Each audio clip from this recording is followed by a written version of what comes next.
J'invite à prendre Galates, chapitre 4. On va lire les versets 1 à 7. Voici ce que je veux dire, dit l'apôtre Paul. Aussi longtemps que l'héritier est un enfant, il ne diffère en rien d'un esclave, quoiqu'il soit le maître de tout. Il est soumis à des tuteurs et des administrateurs jusqu'au moment fixé par son père. Nous aussi, de la même manière, lorsque nous étions des enfants, nous étions esclaves des principes élémentaires qui régissent le monde. Mais lorsque le moment est vraiment venu, Dieu a envoyé son Fils, né d'une femme née sous la loi, pour racheter ceux qui étaient sous la loi, afin que nous recevions le statut d'enfants adoptifs. Et parce que vous êtes ses fils, Dieu a envoyé dans votre cœur l'esprit de son Fils qui crie « Abba, Père ». Ainsi tu n'es plus esclave, mais fils. Et si tu es fils, tu es aussi héritier de Dieu par Christ. Jusqu'ici la première lecture et je vous invite à une deuxième lecture dans l'Évangile selon Luc.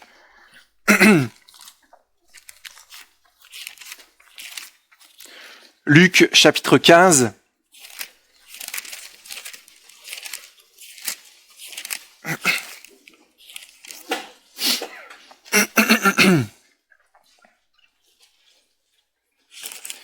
Luc 15 au verset 11.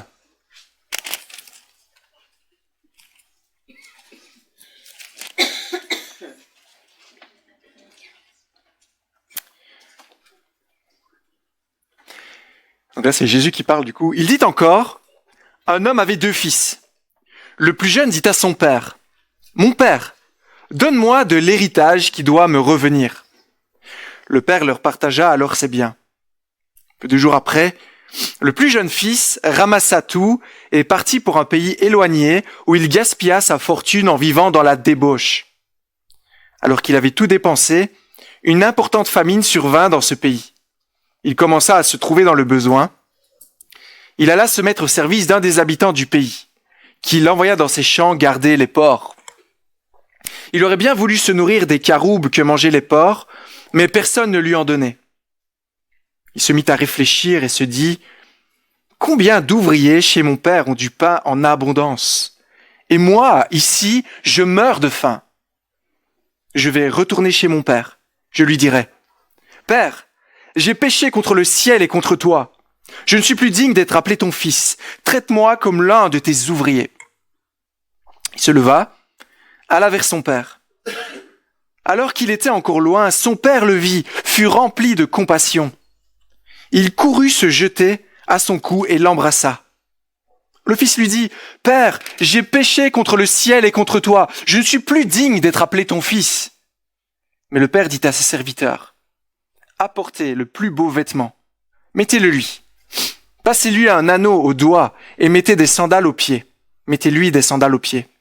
Amenez le veau qu'on a engraissé et tuez-le. Mangeons et réjouissons-nous car mon fils que voici était mort et il est revenu à la vie. Il était perdu et il est retrouvé. » Et ils commencèrent à faire la fête. Verset 25. Or, le fils aîné était dans les champs. Lorsqu'il revint et approcha de la maison, il entendit la musique et les danses. Il appela des serviteurs et lui demanda ce qui se passait. Le serviteur lui dit, « Ton frère est de retour et ton père a tué le veau engraissé parce qu'il l'a retrouvé en bonne santé. » Le fils aîné se mit en colère. Il ne voulait pas entrer.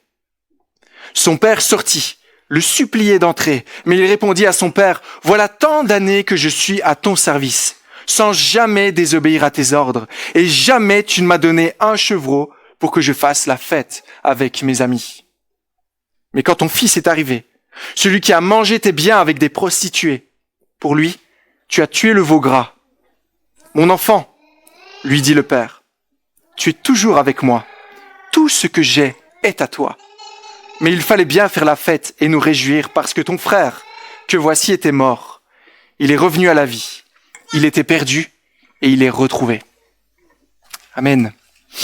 Et je vous invite à prier et puis je laisse la place à Epaphras.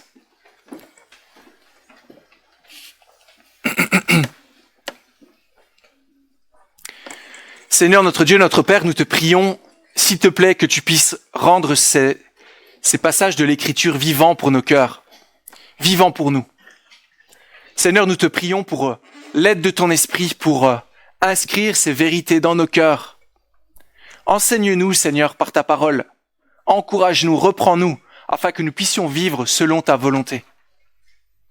Seigneur, nous voulons te prier que tu puisses agir, parce que si tu n'agis pas ce matin, si ton esprit ne parle pas à nos cœurs, eh bien alors ce rassemblement n'a aucun sens.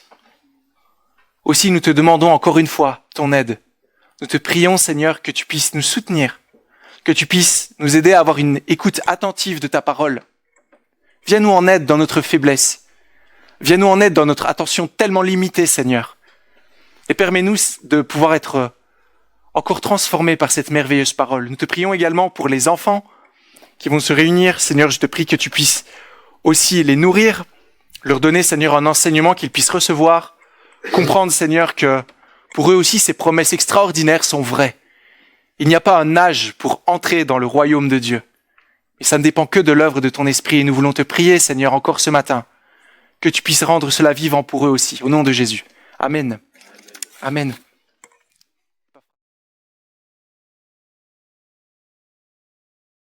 Je vous salue au nom du Seigneur Jésus. Et c'est toujours une joie et un privilège de prêcher la parole de Dieu, d'annoncer la vérité de l'Évangile. On a entendu beaucoup de choses déjà ce matin. Si vous avez été attentifs, je n'ai plus grand-chose à dire, mais je vais quand même parler, parce que j'ai quand même des choses à dire aussi au sujet de ce texte. Donc, on va retourner sur Galates 4, versets 1 à 7. Donc, je continue une série que j'ai commencée il y a presque, ça va faire 2 ans, sur l'Épître aux Galates. Et là, on va donc commencer à arriver vers la fin. Paul est toujours dans son argumentaire de qu'est-ce que ça implique d'être déclaré juste devant Dieu. Et donc, au chapitre 3, on était au cœur du récit, au cœur du réacteur, si je puis me permettre l'expression. Et puis, on avait vu vraiment le fondement historique d'être déclaré juste par la foi. Qu'est-ce que ça implique au niveau historique, biblique? Et puis, on avait vu aussi que finalement, au chapitre 3, que finalement, la loi de l'Éternel et puis les promesses divines ne s'opposent pas, au contraire, elles se rejoignent. Et là, ce qu'on va voir aujourd'hui, c'est finalement un aspect toujours, on va dire, similaire à cette question, c'est la question du statut. Et pour commencer, pour les personnes qui sont dans cette salle et qui sont nées, on va dire, de la génération Y, c'est-à-dire vous êtes à peu près milieu des années 80 et puis jusqu'à 94-95, ce qui est mon cas, eh ben, vous avez été témoin dans les années 2000 d'une certaine percée des réseaux sociaux, n'est-ce pas? Non seulement témoin, mais même très acteur, très actif, en tout cas en Occident. Et il y avait en tout cas 2 types de réseaux sociaux qui ont commencé à émerger. C'était MSN Messenger, ceux qui connaissent. Voilà. Ouais. Et tout à fait, c'est bien, j'entendais. Et puis il y avait aussi ce qu'on appelle les blogs. Donc il y avait plein de blogs, il y avait surtout des skyblogs. Alors d'un côté, MSN Messenger, c'était bien parce que ça permettait justement de converser avec des amis, avec des proches, avec même des gens du monde entier, et de pouvoir justement, tout simplement, avoir une conversation instantanée. On écrivait et puis à l'instant qui suit, on nous répondait. C'était une révolution dans les années 2000. Et puis avec les blogs, ce qui s'est passé avec les blogs, l'idée c'était quoi? C'était de partager sa vie en ligne avec différentes personnes, ou même avec le monde entier, selon les réglages qu'on avait faits sur notre blog. Et c'était quoi l'idée? L'idée, c'était de créer une communauté. L'idée, c'était de se connecter les uns avec les autres. Et ce qui était intéressant, c'est que notamment avec MSN Messenger, c'est qu'on avait plusieurs statuts. On pouvait être en ligne, on pouvait être occupé, on pouvait être hors ligne, on pouvait être, je sais plus c'était quoi le 4e, mais en tout cas, comment? Absent. On pouvait être absent, voilà, il y a des connaisseurs, hein, c'est bien. Bon, on pouvait être absent, effectivement, même si on était là, hein. Mais on pouvait être absent aussi sur MSN Messenger. Et finalement, la question qu'on peut se poser, c'est, même si on était hors ligne, même si on était absent, est-ce qu'on était véritablement absent physiquement? Parfois, on était juste loin de l'ordinateur et on ne voulait pas parler dans la journée. Pourquoi c'est important? Parce que finalement, ça traduit notre rapport qu'on a avec les uns les autres. Ça traduit aussi notre rapport qu'on a avec notre statut. Quand on était hors ligne, est-ce que vraiment on avait changé de statut dans la vraie vie? D'où la question que j'aimerais vous poser ce matin. À quand remonte votre dernier changement de statut? Et je ne parle pas d'MSN Messenger, mais de la vie en général. Que ce soit un statut marital, peut-être vous êtes passé de célibataire à marié, peut-être c'est un statut parental. Vous êtes peut-être passé de marié à parent. Et peut-être même ces statuts encore, on va dire, de vie, où vous êtes passé de parent à grand-parent. Donc chaque année, chaque mois, chaque jour, par la grâce de Dieu, nous changeons de statut. Et ça peut être aussi au niveau social, on peut passer de non-travailleur à travailleur. On peut passer aussi de salarié à chef d'entreprise. Donc la vie nous montre que finalement, nous changeons, nous évoluons, nous changeons de statut en permanence. Changer de statut, c'est évoluer en société, c'est prendre une nouvelle dimension dans la société. Et c'est même, ça s'implique aussi de nouvelles réalités et de nouvelles responsabilités, mais également de nouveaux privilèges. Et c'est exactement ce que nous voyons dans cette lettre aux Galates. Donc la fois passée, je rappelle justement qu'on avait vu ce changement de statut quand les chrétiens en Galatie, quand Paul est venu les voir, il leur a annoncé l'évangile, et en acceptant l'évangile, ils sont passés donc de ennemis de Dieu à amis de Dieu. Ils sont passés donc de condamnés à justifiés selon la promesse divine. C'était le titre de mon dernier sermon, justifiés selon la promesse divine. Et la question qu'on se posait, c'était de comprendre comment la promesse de Dieu pour mon salut peut m'aider à vivre au quotidien, justement en paix avec Dieu. On avait vu qu'il y avait un fondement solide, c'était la promesse que Dieu avait faite à Abraham. Si vous vous souvenez, dans le chapitre 3, Paul trace l'origine de la justification dans la foi d'Abraham. Lorsque Dieu lui dit de lever les yeux, de compter les étoiles, et que Abraham croit en Dieu, et que cela lui est compté comme justice. Ensuite, on a vu l'objectif finalement de la loi de Dieu n'était pas qu'on puisse être sauvé par elle, mais c'était de simplement servir de guide vers Jésus-Christ. Et enfin, de savourer les implications de la justification, et c'est ça le lien qui va faire avec le message d'aujourd'hui, c'était de savourer le fait que nous sommes des enfants de Dieu dans le Fils de Dieu, et que nous sommes tous au même niveau concernant le salut devant notre Seigneur. Et ça, c'était important pour Paul de le rappeler aux chrétiens de Galatie, parce qu'ils étaient justement tentés de se dire que oui, on est justifié par la grâce, d'accord, mais est-ce que ça suffit? Est-ce que vraiment, aux yeux de la société et même aux yeux de Dieu, nous sommes suffisants pour être acceptés de Dieu? Peut-être c'est la question que on se pose encore ce matin. Et en fait, aujourd'hui, on va juste voir un aspect de ce qui a été déjà dit les fois passées, c'est l'aspect justement du statut. Qu'est-ce que ça implique d'avoir un nouveau statut légal devant Dieu? Qu'est-ce que la justification par la foi nous rappelle au niveau de notre statut? La première chose qu'on va voir ce matin, c'est les versets 1 à 3, c'est que il faut se rappeler d'une chose, c'est que avant de connaître Christ, même si nous étions héritiers, nous étions avant tout des esclaves. Et c'est donc le premier point, héritiers et esclaves. Versets 1 à 3, chapitre 4 de Galates. Dans ces premiers versets, il y a d'abord une contradiction apparente. Je ne sais pas si vous la percevez avec moi, mais on voit que Paul dit qu'au début, on peut être héritier tout en étant enfant, mais même en étant héritier, nous ne sommes pas supérieurs aux gens de la même maison. Il prend un vocabulaire assez simple parce que au 1er siècle, lorsqu'un héritier dans l'Empire romain devait justement recevoir tous les bienfaits et tous les privilèges dans la maison dans laquelle il vivait, eh ben, sous l'aspect juridique, il n'était pas plus supérieur qu'un esclave. Et ça peut être choquant à entendre, mais c'était la réalité. C'est que tant que le propriétaire des biens, c'est-à-dire le père, n'avait pas décidé de donner sa part à l'enfant, et même tout simplement partait par des circonstances tristes, c'est-à-dire par la mort, eh ben, l'héritier, le fils héritier ne pouvait pas jouir de son héritage. Et il n'était pas plus supérieur qu'un esclave. Il ne pouvait pas exercer une autorité fonctionnelle, on va dire, sur tout ce qu'il s'y trouvait.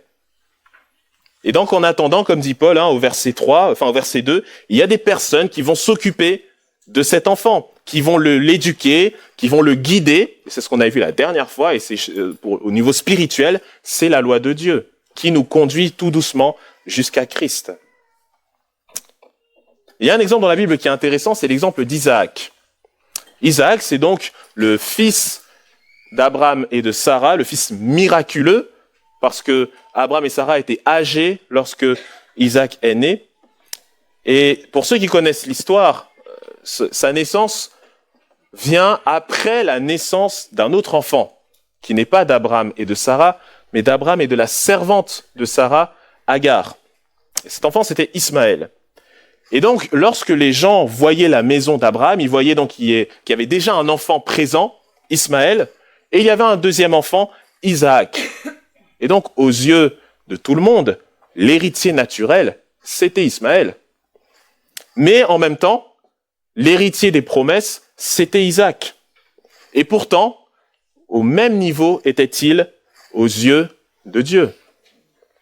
Tant que Isaac n'était pas en possession, on va dire, physique de recevoir l'héritage plein et entier de son père, il ne pouvait pas être supérieur à Ismaël.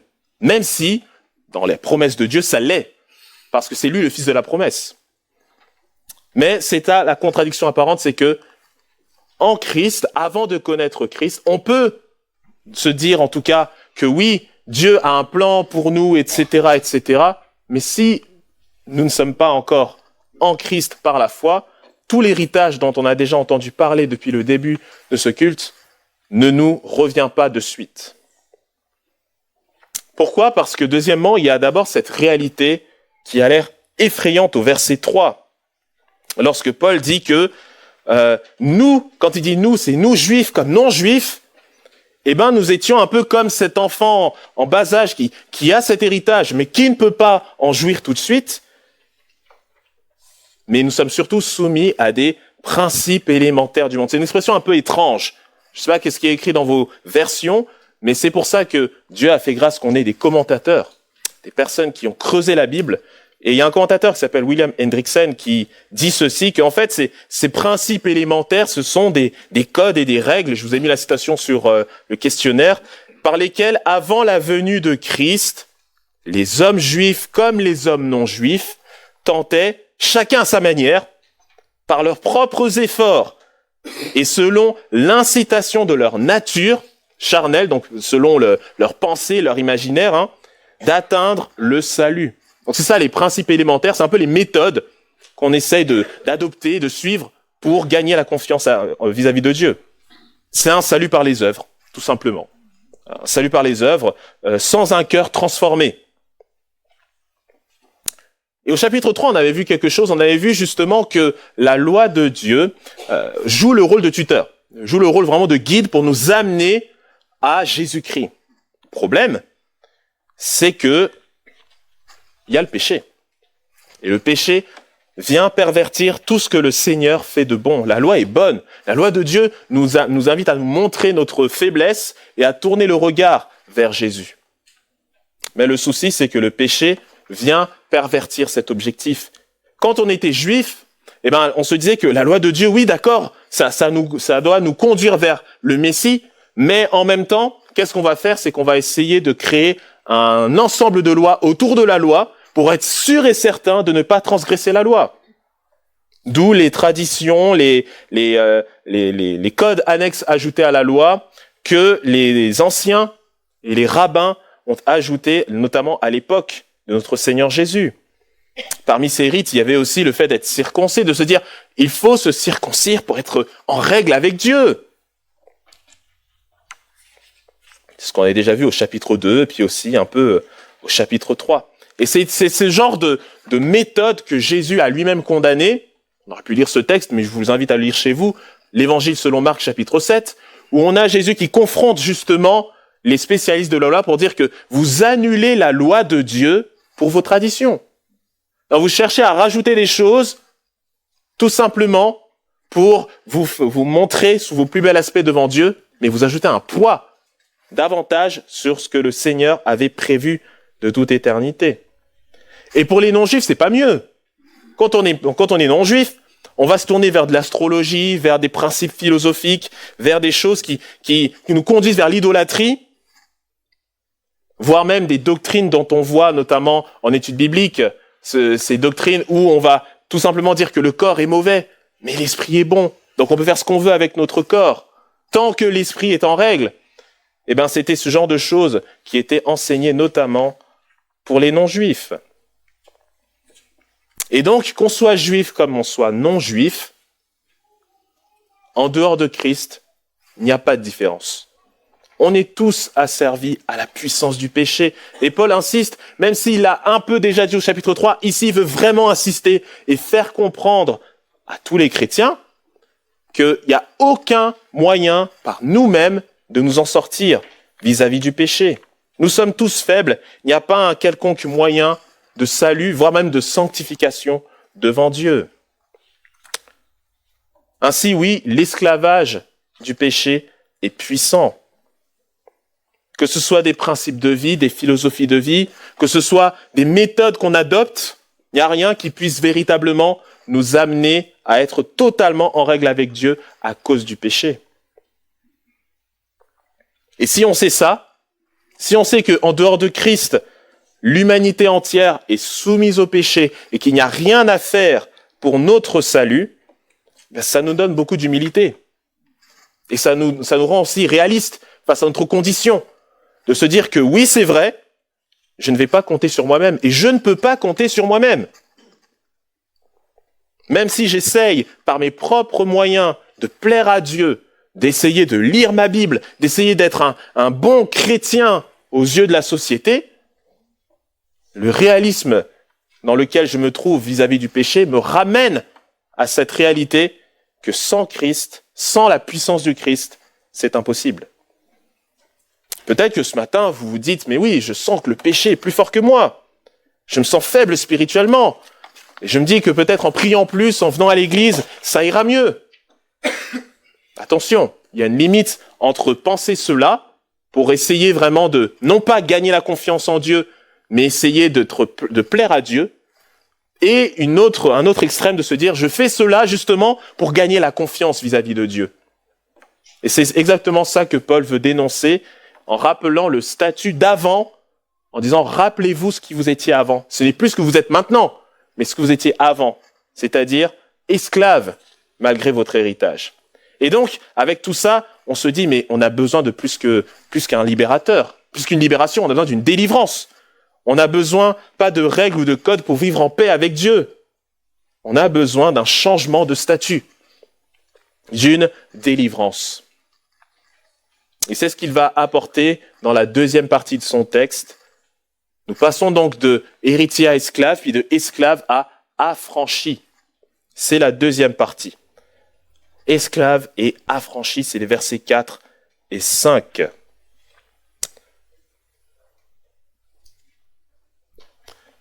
Et dans ces versets 4 et 5, ce sont des versets que nous connaissons peut-être, des versets qu'on lit peut-être à Noël, mais ce sont des versets profonds.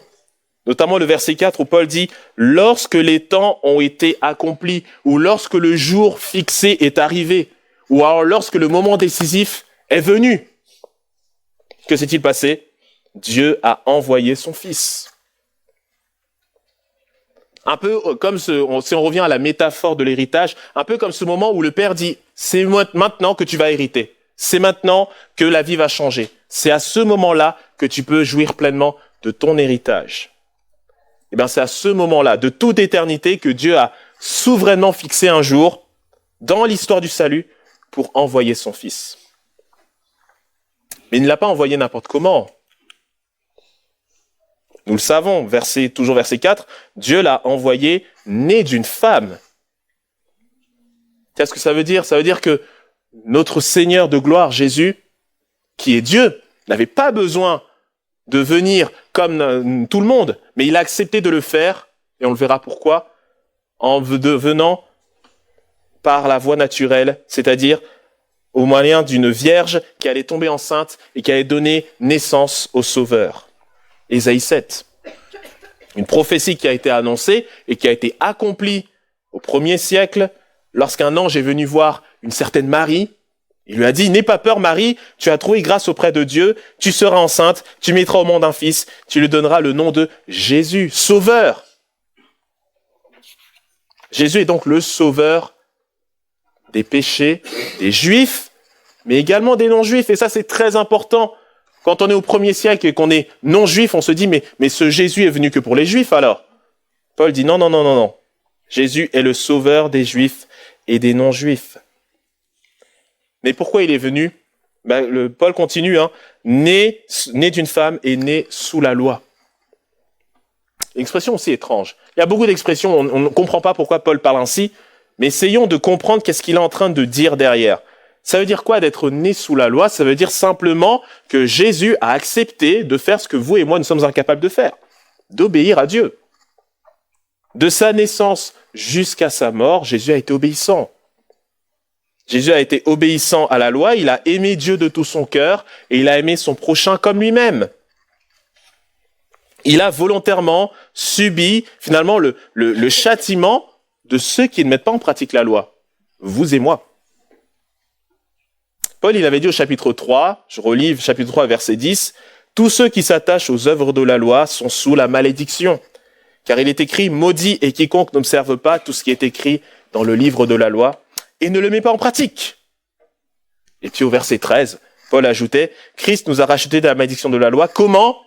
En étant devenu malédiction pour nous. » Donc ce qu'a fait Jésus est absolument prodigieux. Parce qu'il n'y a que Dieu qui a le pouvoir d'apporter la délivrance du péché. Parce que le péché, on l'a vu à la première partie, est tellement puissant qu'il arrive à, on va dire, pervertir notre vision de la loi de Dieu. Et donc, il n'y a que Dieu qui est capable de dominer le péché. Ce péché qui asservit l'homme. Comment? Par une obéissance sans faille et un sacrifice inestimable. Jésus est cet agneau de Dieu qui accepte volontairement de donner sa vie pour vous et moi. Et seul un homme devait sauver les hommes. C'est normal, puisque c'est l'homme qui est coupable. Et que c'est l'homme qui doit donner sa propre vie pour eux, puisque c'est l'homme qui a péché, et c'est l'homme qui mérite le châtiment de Dieu. Et que c'est l'homme qui doit obéir à la loi de Dieu. Et c'est pour ça que Jésus est parfaitement qualifié, et c'est pour ça qu'il n'y avait que lui, et il n'y aura toujours que lui, pour sauver l'humanité. Jésus a assumé un nouveau statut. Il était Dieu, et il a assumé de prendre la chair humaine sur lui-même, sans changer, en restant Dieu, mais en devenant humain, il a assumé un nouveau statut, pour nous donner un nouveau statut. Et de quelle manière Jésus a-t-il fait cela? Il l'a fait d'une manière double, une double mission. Et il le dit, Paul, il continue, il poursuit, et il dit, la première mission, c'était de racheter ceux qui étaient sous la loi. Racheter. Au chapitre 3, Paul le dit, que tu sois juif, que tu sois non-juif, que tu sois esclave, que tu sois libre, que tu sois homme ou femme, au même niveau devant Dieu. Tous sous la malédiction de la loi. Tous soumis à l'esclavage du péché. Donc, il faut un rachat global. Et qui dit rachat dit transaction commerciale. C'est un terme commercial. C'est que, qu'est-ce qui va se passer? C'est que on va faire une transaction, on va payer pour racheter quelqu'un qui est soit emprisonné ou enchaîné. Nous étions emprisonnés par le péché, soumis à la colère de Dieu. Et donc, c'est Dieu qui a payé pour nous sauver de Dieu, si on comprend bien la situation. Comment? Grâce à Jésus. Son seul sacrifice, sa vie parfaite, sa mort expiatoire, sa résurrection, tout ça nous montre quoi? Nous montre que Dieu seul a le pouvoir de nous racheter. Ça, c'est la première chose, il nous a rachetés. Et deuxième chose, la plus belle des choses, verset 5, afin que nous recevions l'adoption. Mettez-vous au 1er siècle. Imaginez, vous êtes au 1er siècle, vous entendez ça, que Jésus a payé pour que vous soyez adoptés dans la famille de Dieu. Vous pouvez douter, vous êtes non-juif, Vous dites, mais nous, on n'a pas les privilèges de l'alliance. Nous, Dieu nous a pas parlé. Nous, on n'a pas vu Moïse. Nous, on n'a pas eu le roi David. On n'a pas eu toutes ces grâces qu'ont connues le peuple juif. Est-ce que vraiment nous méritons tout ce que Dieu nous donne? Rappelons-nous de ce que Paul a dit juste avant. Chapitre 3, verset 29. Si vous êtes à Christ, vous êtes la descendance d'Abraham, par la foi en Christ. C'est-à-dire que qui que nous soyons, que l'on soit juif ou non juif, si on a la foi, comme Abraham a eu la foi en Dieu, nous sommes adoptés. C'est-à-dire acceptés dans la famille de Dieu. On change de statut, encore une fois. On passe d'un Dieu qui est juge, qui nous condamne, à Dieu qui est notre Père, qui nous aime et qui aime toute personne unie à son Fils. On passe finalement de rejeter à accepter. Et l'adoption est une doctrine très importante pour nous en tant que chrétiens, notamment dans des temps difficiles, où on se dit, mais est-ce que vraiment Dieu m'aime vis-à-vis de ma vie? La vie que je mène, j'essaye de l'aimer et je sens vraiment que c'est difficile. Et on se rappelle d'une chose, c'est que Dieu nous a acceptés dans sa famille, adoptés pour toujours. Et ainsi, Jésus, qui est donc ce grand sauveur, ce grand Seigneur, mais également notre frère qui compatit à nos faiblesses et avec qui nous avons le même Père céleste. L'adoption. Mais est-ce qu'il y a une preuve de ça? Est-ce qu'il y a vraiment il y a quelque chose qui va authentifier que nous sommes vraiment adoptés devant Dieu? Oui, il y a une garantie, et c'est le verset 6. Vous le voyez avec moi? Ce verset 6 qui nous dit que vous êtes fils ou enfants, Dieu a donc envoyé dans nos cœurs le Saint-Esprit. Le Saint-Esprit. C'est ce même Saint-Esprit qui a conçu Jésus dans le sein de Marie. C'est ce même Saint-Esprit qui était avec Jésus pendant son ministère sur la terre. C'est ce même Saint-Esprit qui a ressuscité Jésus d'entre les morts. Et donc, si le Père nous accepte dans sa famille, c'est tout à fait logique qu'il envoie le même Saint-Esprit à ceux qui sont attachés à Jésus-Christ. L'Esprit, vous le voyez, c'est marqué l'Esprit de son Fils, Jésus-Christ. Pourquoi l'Esprit de son Fils? Parce qu'il a été envoyé par Dieu le Père, mais également par Jésus. Lorsque nous lisons la fin de l'évangile de Jean, le discours d'adieu, chapitre 13 jusqu'au chapitre 17, on a Jésus qui commence à parler à ses disciples et il parle un moment du Saint-Esprit. Il dit, le Saint-Esprit lui-même, le consolateur, le défenseur, le paraclet que je vais vous envoyer de la part du Père, sera l'Esprit de la vérité. Et il va vous conduire dans toute la vérité. Or, qui est la vérité? C'est Jésus. L'Esprit nous conduit à Jésus et il nous conduit en Jésus. Et c'est exactement ça. Et c'est le Saint-Esprit, il a été envoyé pour une mission spécifique, verset 6. Il crie en nous, Abba, Père. Qu'est-ce que ça veut dire, ça? Ça veut dire que le Saint-Esprit vient confirmer dans le cœur des croyants que oui, tu es enfant de Dieu. Oui, tu as accepté de suivre Jésus, alors je vais confirmer dans ton cœur que tu es vraiment enfant de Dieu. Qui que tu sois, quelle que soit ta condition sociale, ton statut nouveau, c'est celui d'enfant de Dieu. Et chaque jour, mon travail sera de te le rappeler encore, encore et encore.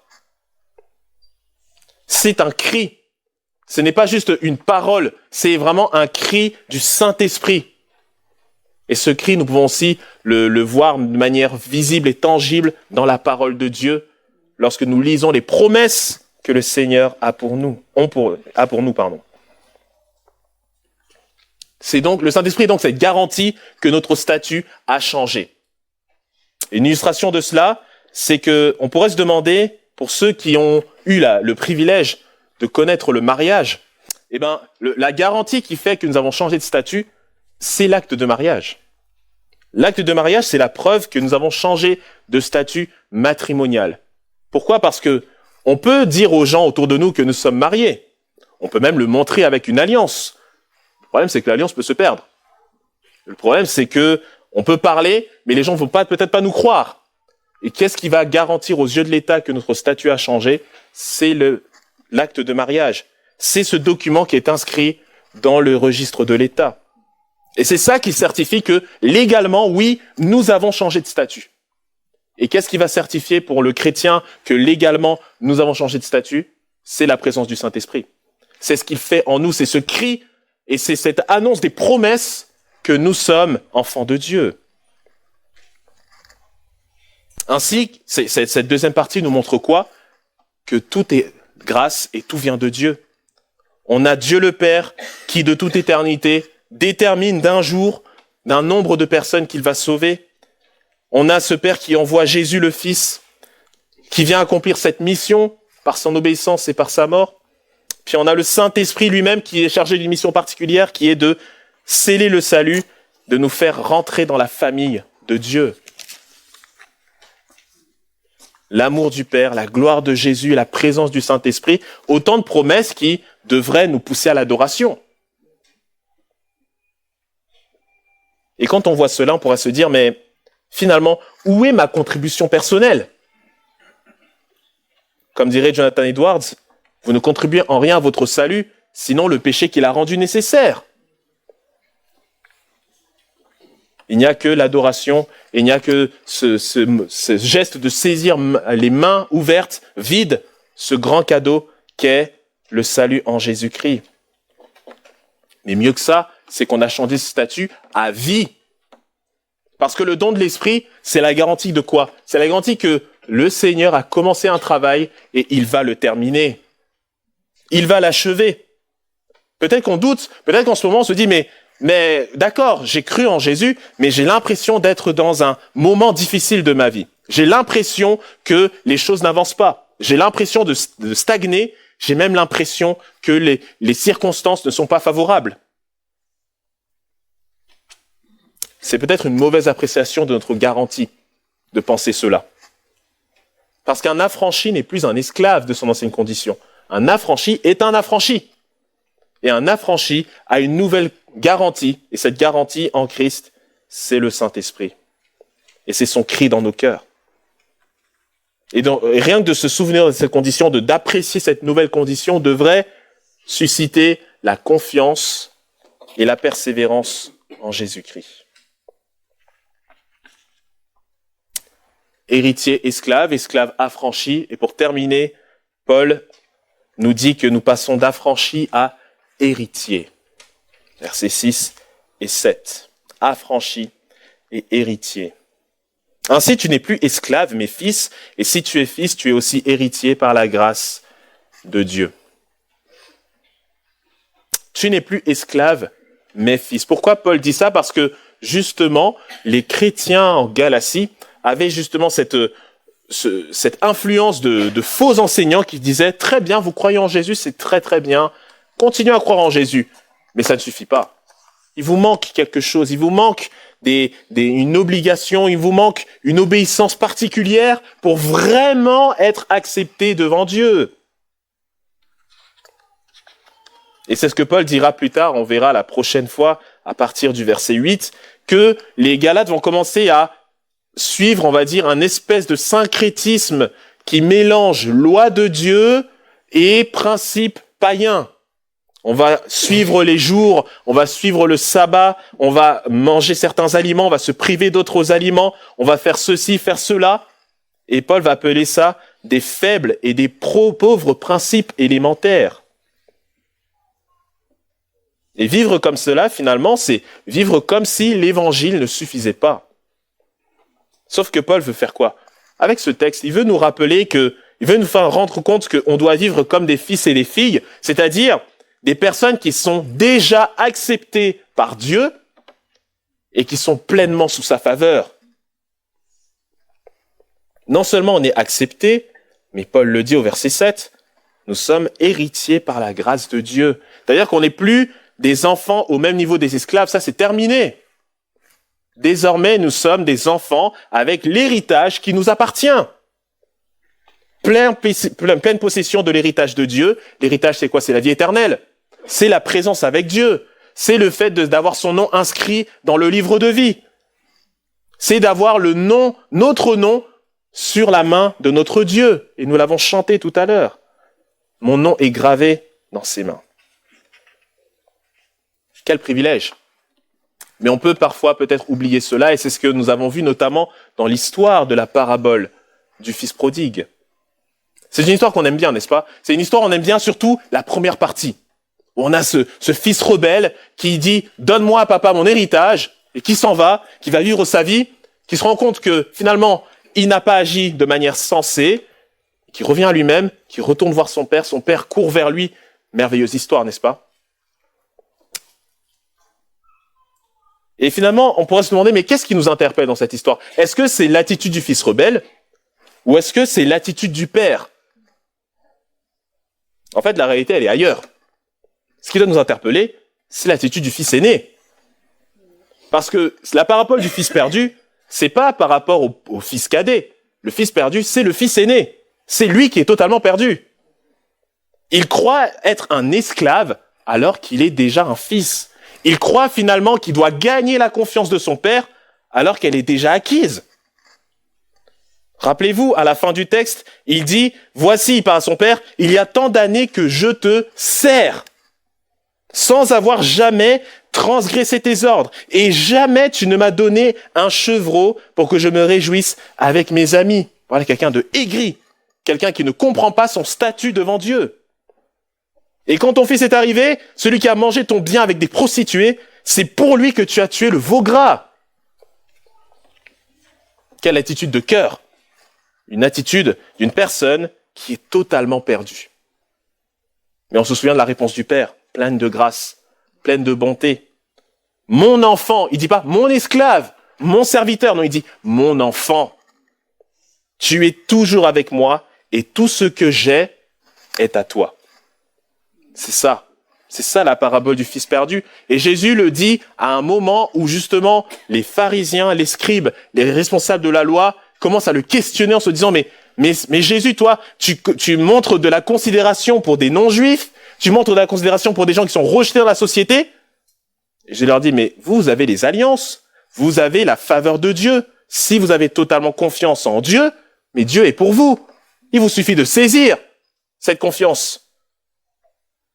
Et parfois, il peut arriver, surtout les Galates se sont rendus compte qu'ils agissaient comme le fils perdu, c'est-à-dire le fils aîné. Le problème, c'est que nous ne sommes plus des esclaves du péché, mais nous sommes des serviteurs et des servantes du Dieu vivant, mais c'est pas seulement au service comme avant, mais nous sommes des enfants. C'est-à-dire nous sommes totalement héritiers avec la grâce de Dieu. Pas d'effort personnel, pas d'essayer de gagner la confiance. Elle est déjà gagnée par Christ pour nous. Et c'est Dieu qui donne l'héritage. C'est pas nous qui allons chercher l'héritage. Je relis le verset 7. Si tu es fils, tu es aussi héritier. Comment? Par Christ ou par la grâce de Dieu. Nous n'avons rien gagné. Nous n'avons fait que récolter ce qui nous a été donné. Alors attention, devant un tel texte, on pourrait entendre la voix du serpent qui dirait « Mais attention, regarde les circonstances. Dieu ne t'est plus favorable. Tu pèches. Ok, tu te dis que tu es justifié, mais regarde bien ta vie. Regarde bien les circonstances. Regarde bien ton attitude de cœur. Tu n'es pas en règle avec Dieu. Dieu ne t'est plus favorable. C'est insuffisant ce que tu fais. Tu as besoin de plus. » Ça, c'est la voix du serpent. Mais que nous dit la voix du Seigneur? Elle nous dit non, j'ai envoyé le Saint-Esprit dans ton cœur. Il crie en toi, Abba Père. Le Saint-Esprit témoigne que tu es mon enfant. Et il nous dit, tu as aussi l'héritage de la vie éternelle. Tu as ma présence, tu as ce libre accès dans le sanctuaire. Tu es mon enfant. Tu n'es pas un esclave. Tu es mon enfant. Quelle merveilleuse promesse que Dieu nous donne. Nous sommes pardonnés de nos péchés, nous sommes adoptés et nous avons les promesses de Christ pour nous. Dieu nous montre son cœur de père et il montre que finalement ce qu'il veut, c'est d'accueillir un grand nombre de fidèles de toute nation, toute tribu, tout peuple, toute langue qui reconnaissent Jésus et qui seront appelés fils et filles du Dieu vivant. Alors attention à ne pas céder aux sirènes de Satan, qui vient avec sa voix douce et qui vient susurrer à notre oreille que, attention, là, ça ne va pas. Là, c'est pas possible. Tu ne peux pas être accepté de Dieu vis-à-vis de ta vie. De se dire non. Je sais que je ne suis pas digne. C'est pour ça que Jésus est venu. Je sais que je n'y arriverai pas. C'est pour ça que Jésus a obéi. Je sais que je ne pourrai pas. C'est pour ça que Jésus est mort pour moi. Donc, au lieu d'écouter la voix du diable, rappelons-nous de ce que nous possédons en Jésus-Christ. Je reviens à ma question initiale. Quand était-ce la dernière fois que vous avez changé de statut ? Et je ne parle pas là d'un réseau social, je ne parle pas d'une manière tout simplement générale, globale dans la vraie vie, mais le plus important, quand était-ce la dernière fois que vous avez changé de statut aux yeux de Dieu ? Quand était-ce la dernière fois que votre identité n'était plus en vous-même, mais a été trouvée et marquée en Jésus-Christ ? Parce que le savoir de notre identité va définir le savoir de notre destinée. De savoir qui je suis définira là où je vais. Si vous n'êtes pas chrétien, ce matin, rappelez-vous de la première partie. La première partie nous disait quoi ? C'est que on peut se considérer comme un héritier, mais en réalité on est esclave.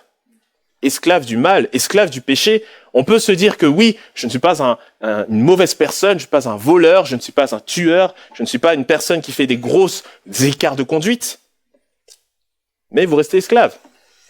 Et vous restez sous la colère de Dieu, sous son jugement. Parce que vous ne voulez pas obéir à sa loi, vous ne voulez pas vous soumettre à lui. Alors vous pouvez venir avec vos meilleures œuvres de bienfaisance, vous pouvez venir avec votre plus beau costume, ça ne suffira pas aux yeux de Dieu. Il vous faut un document légal, il vous faut un changement de statut total. Et ce changement, personne ne peut l'obtenir sans passer par Jésus-Christ. Personne ne peut l'obtenir sans plier le genou devant Jésus-Christ et reconnaître son indignité et de dire « Seigneur, je suis pécheur, je me repens, je reconnais que je n'y arriverai pas et que c'est toi qui as tout fait pour moi, je veux me conformer à toi. » Si vous êtes croyant ce matin, se rappeler que Dieu a donné la solution en Christ et que si je crois en lui, je possède un héritage inestimable, de savoir que je n'ai rien à ajouter, que mon statut est validé et marqué pour toujours par le Seigneur Jésus-Christ, il n'y a rien de plus beau, il n'y a rien de plus fort pour démarrer une semaine. Dieu tient ses promesses. Lorsque les temps furent accomplis, cette phrase est importante. Ça veut dire que Dieu de toute éternité avait prévu de tenir sa promesse et il l'a tenue. Donc Dieu prendra soin de ses enfants héritiers. Alors ça ne veut pas dire que ça va être facile au quotidien, ça ne veut pas dire que même si on a un nouveau statut, tout va bien, on peut vivre comme on veut. Loin de là, et ça on y viendra après, sur la partie pratique, mais chaque chose en son temps. Aujourd'hui, on s'intéresse au niveau du statut. Qu'est-ce que ça change d'avoir changé de statut, d'être passé de hors ligne à en ligne, si je peux me permettre la métaphore? Eh ben, c'est quelque chose de beau, c'est quelque chose de merveilleux, et c'est quelque chose de grand, de se dire que je n'ai plus besoin de gagner quoi que ce soit devant Dieu. Je n'ai plus besoin d'entendre cette voix de l'ennemi qui me dit que je ne suis pas suffisant. Parce qu'il a raison, je ne suis pas suffisant. Mais plus que ça, il est suffisant pour me maintenir dans sa confiance. Alors oui, il va falloir encore souffrir, il va falloir encore lutter, il va falloir encore avancer avec le Seigneur. Mais il y a une chose qui ne changera pas, c'est notre statut en Christ.